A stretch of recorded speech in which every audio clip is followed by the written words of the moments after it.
Welcome back, everyone. Now, usually this is retro celeb talk, where we dig into the facts and stories of legends from the past. But sometimes something happens right now, something so big, so culturally massive that we just have to break format. We really do. We're hitting pause on the retro vibe this week because, honestly, this modern phenomenon, it needs talking about. Yeah. Right now, we are absolutely diving into the 2025 animated feature, K-pop Demon Hunters. Yeah, a film that didn't just break records, it shattered them. It went way beyond animation to become this, global cultural moment, music, story, everything. So our mission today is to really pull back the curtain, get you a clear, deep understanding of how they actually did it.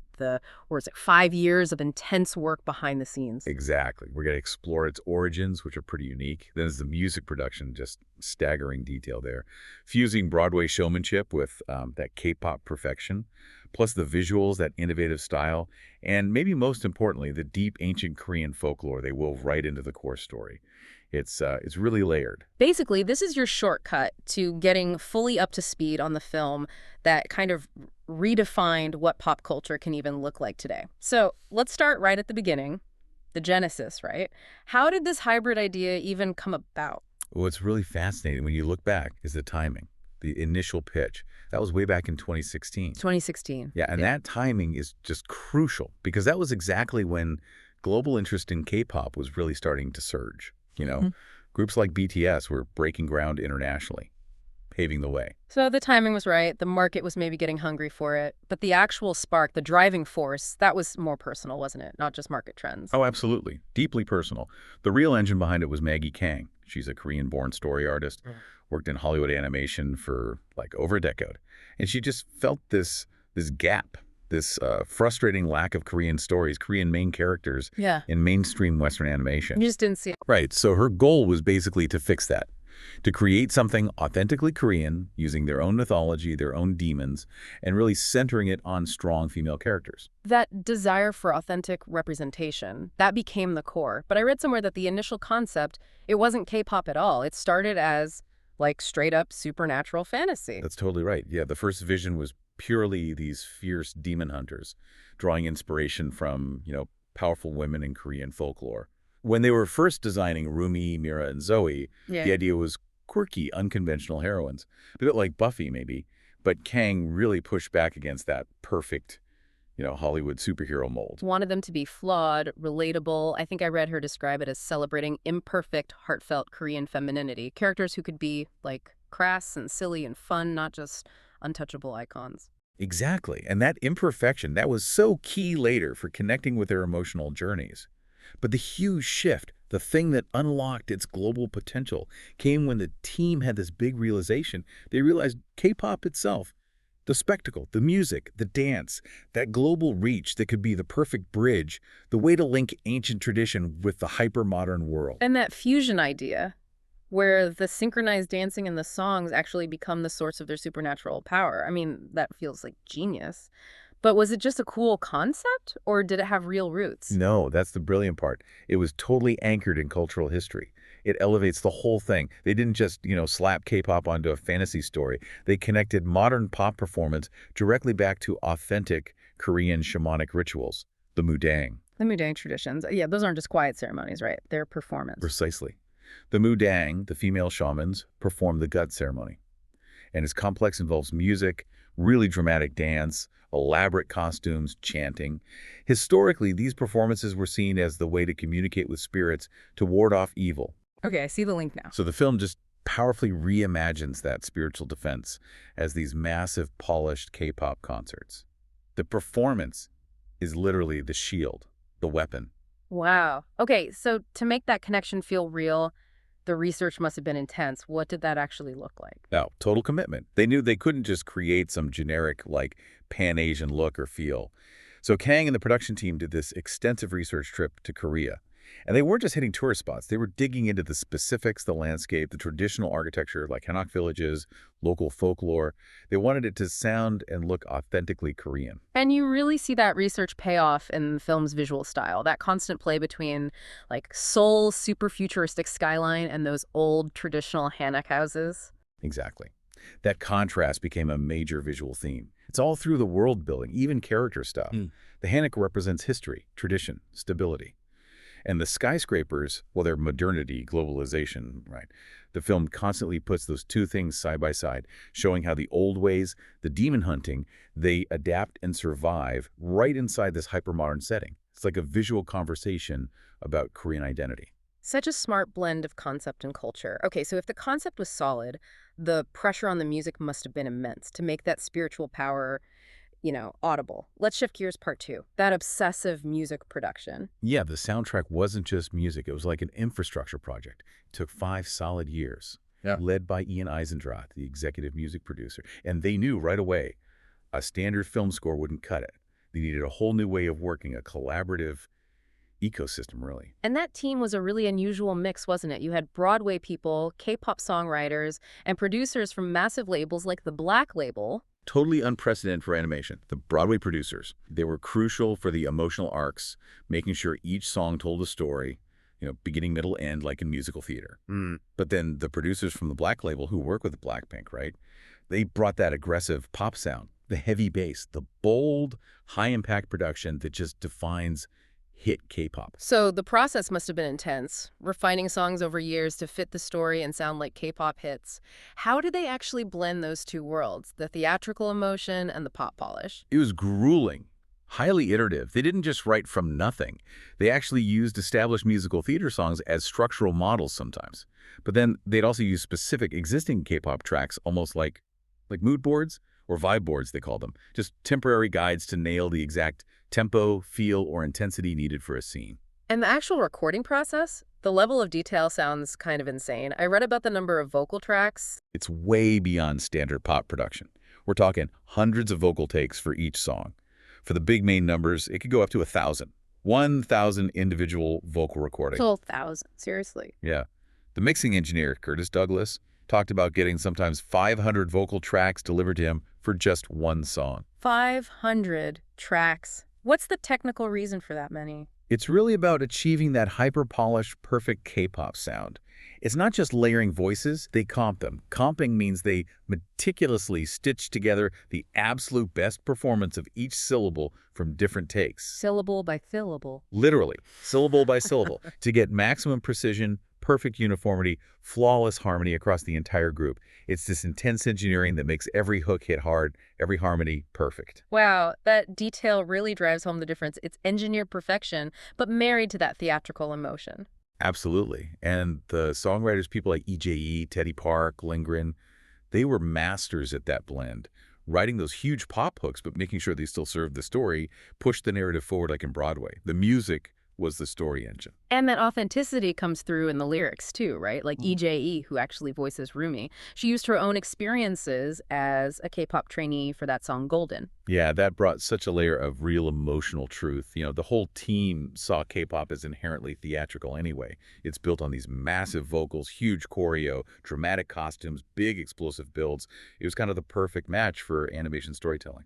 So the result was songs that worked perfectly in the film, driving the plot, but could also just smash it as standalone pop hits, which obviously required tons of revisions. Oh, yeah. Golden is kind of famous internally for going through over 100 revisions, getting notes from K-pop vets, musical theater vets, Yeah. until everyone agreed, okay, this is perfect. And this whole process ensures it feels culturally real too, mixing Korean and English lyrics naturally, like real K-pop does. Yeah. Plus having cameos from actual artists like Twice on the soundtrack, Yeah. that just cemented its credibility. And the success was just undeniable. What was it, 7 tracks charting on the Billboard Top 100 at the same time? Over 3 billion streams globally. How did they dominate the charts like that? No, it's kind of unprecedented. It boils down to two things. One, the music was just incredibly well made and catchy. Two, the power of that global organized K-pop fandom. See, unlike older hits driven by radio play, this was fueled massively by streaming. The dedicated international fan base, the Hunters, they used those established K-pop strategies for mobilizing streams. Ah, the fan power. Exactly. It let the songs basically bypass the traditional gatekeepers and shoot straight up the Billboard 200. It was a huge win for that kind of decentralized fan movement. Okay, let's move on to the look of the film part 3. Because if the music was engineered perfection, the animation created this whole new visual language, didn't it? That mix of 2D and 3D. Yeah, it was done by Sony Pictures Imageworks, the sister studio to the one that did Spider-Man, Yeah. Into the Spider-Verse, which also had that revolutionary look.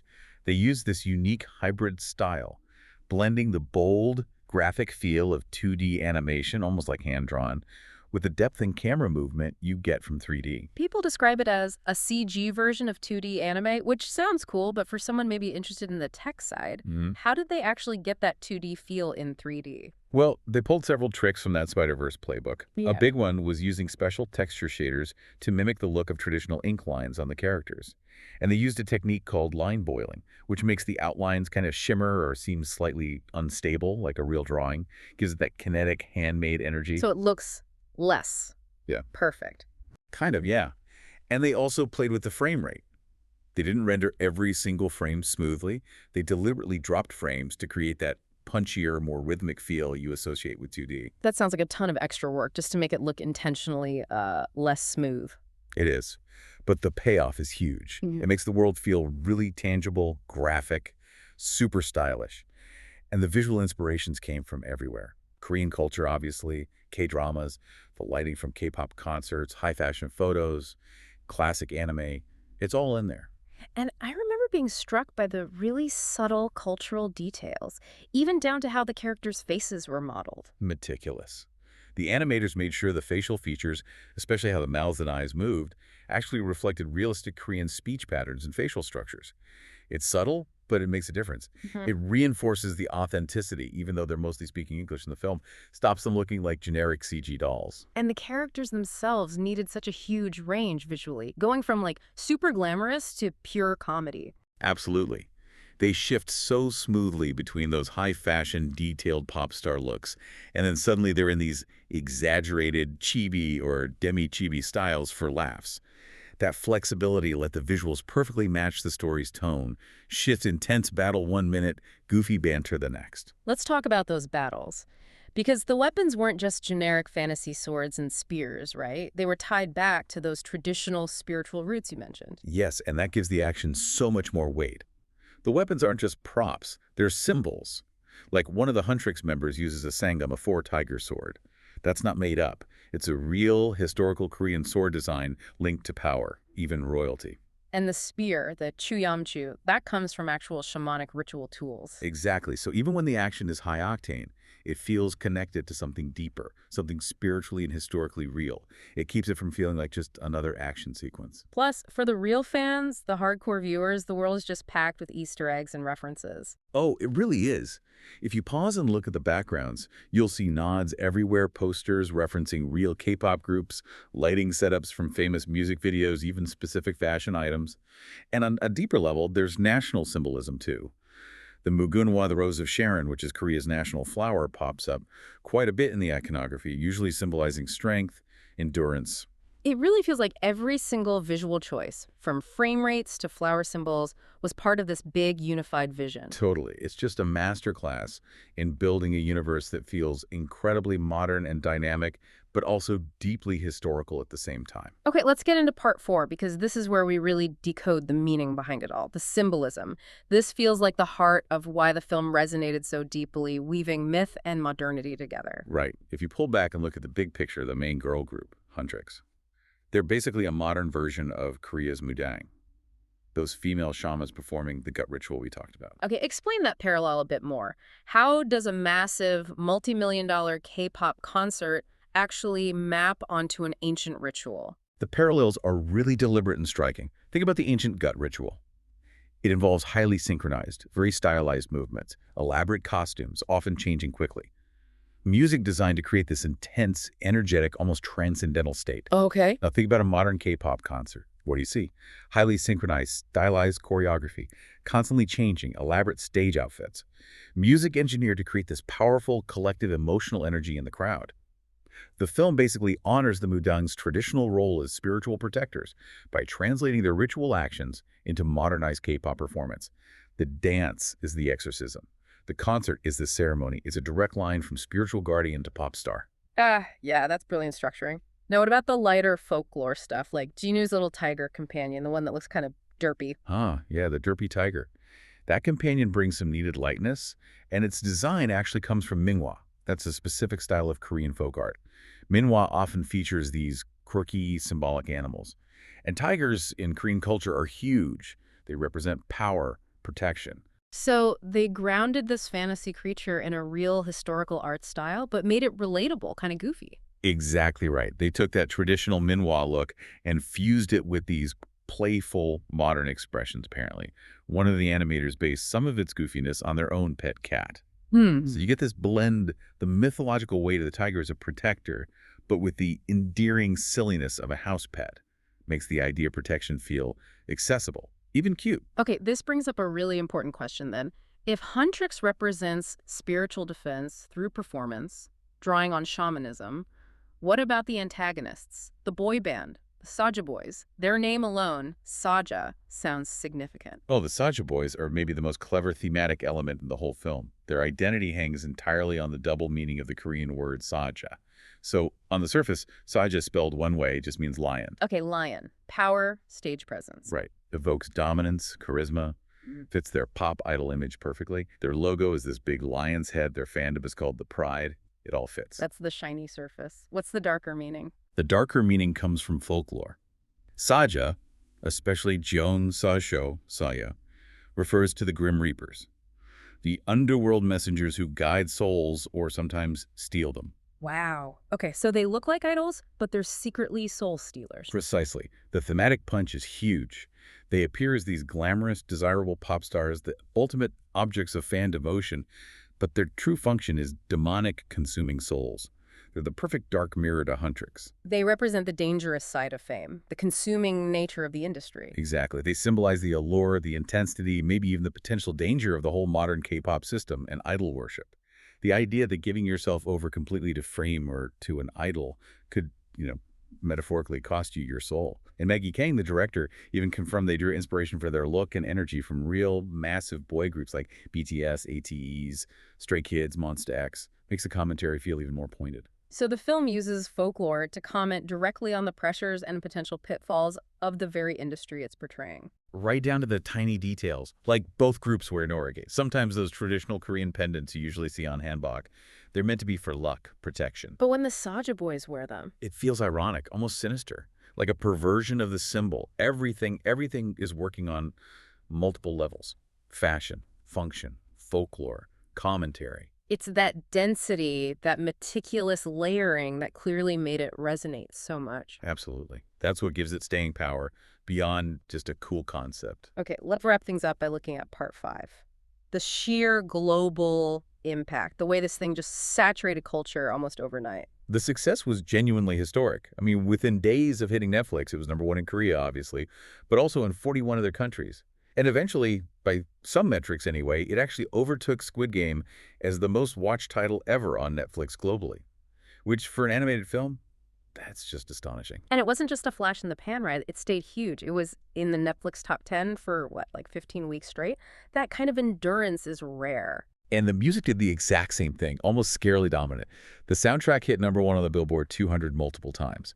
But the thing that really blew the music industry away was getting 4 songs in the top 10 of the Billboard Hot 100 at the same time. 4 songs simultaneously. Given what we talked about with the production, was that just the quality shining through, or was it strategy? But both, really. The quality made people keep listening, for sure.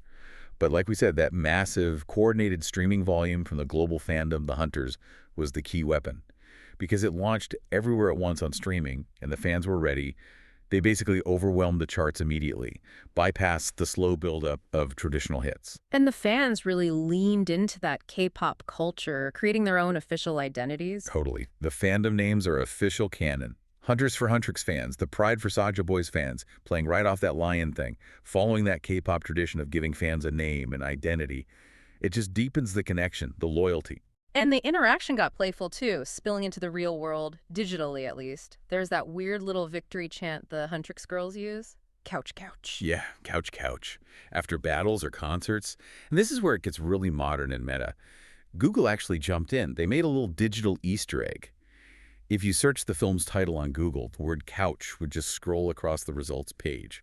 A fun little nod that acknowledged and amplified the fans' inside joke. But the ultimate proof of its cultural takeover wasn't digital, it was physical, in Seoul. Oh yeah, the massive drone show over the Han River in Seoul. That was spectacular. Part of this ongoing series, the Hang Games drone light performances, they used over 1,200 drones. 1,200 drones. Yeah, recreating characters and iconic scenes from the film right there in the night sky above the city. Taking this fictional world and literally projecting it onto the real Seoul skyline. It was this perfect symbol of how the film had just completely broken through the screen. It wasn't just a movie anymore. It was part of real-world cultural events, blending its fantasy right into the city's modern landscape. A defining cultural moment for 2025, no doubt. Yeah. K-pop Demon Hunters became this total immersive cultural experience. So yeah, we've covered that whole arc from that initial personal drive for Korean representation through 5 years of intense syllable-by-syllable music engineering, the groundbreaking animation, and all of it anchored in that powerful ancient folklore that gave it real thematic weight. And the success really proves something, I think. That when you commit that deeply to both the technical crafts and the cultural meaning, you create something that connects globally because it's so specifically authentic. Okay, so to leave you, our listener, with one final thought to chew on, let's go back to that subtle symbol we mentioned earlier, the mugunhwa, the Rose of Sharon. Yeah, the mugunhwa. It's Korea's national flower, and you see it subtly woven into the film's designs here and there. It stands for perseverance, resilience, that sort of unbreakable spirit. So maybe think about how that simple flower kind of encapsulates the whole story, right? The enduring strength of tradition, of identity symbolized by the mugunhwa, surviving even when faced with, literal demons, or maybe the overwhelming pressures of global pop stardom. That's definitely something to look out for next time you watch it. Thank you so much for joining us for this deep dive into a true phenomenon. We'll be back next time, digging into more of the moments that shape our culture.